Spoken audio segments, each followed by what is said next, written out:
నా షాపు దగ్గర ఒక తల్లి ఇలా పడుకొని ఉంది.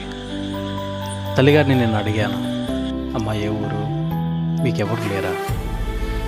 అయితే తల్లి చెప్పిన మాట, అందరూ ఉన్నారు కానీ ఎవరు నన్ను పట్టించుకోరయ్యా.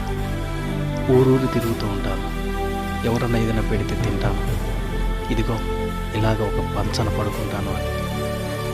అందరి జీవితంలో ఒకసారి మనము పరిశీలించుకుంటే ఇది తప్పకుండా మనకు రిపీట్ అవుతుంది కదా. మనకందరూ ఉండొచ్చు కానీ ఏకాకులమే. ఆవిడ పుట్టగానే తల్లి ఉంది, తండ్రి ఉంది, ఆమెకు పెళ్ళైన తర్వాత భర్త ఉన్నాడు, పిల్లలు ఉన్నారు. తర్వాత చివరికి అందరూ వదిలేశారు. తల్లిదండ్రులు చనిపోయారు, భర్త చనిపోయాడు, పిల్లలు వాళ్ళ దారి వారు చూసుకుని వెళ్ళిపోయారు. చూడండి, మన జీవితం ఒంటరి జీవితం, కొద్ది కాలపు జీవితం. ఎందుకంత ఆవేశాలు, కోపాలు? నిదానంగా జీవించండి, ఉన్నంతవరకు హ్యాపీగా ఉండండి. God bless you.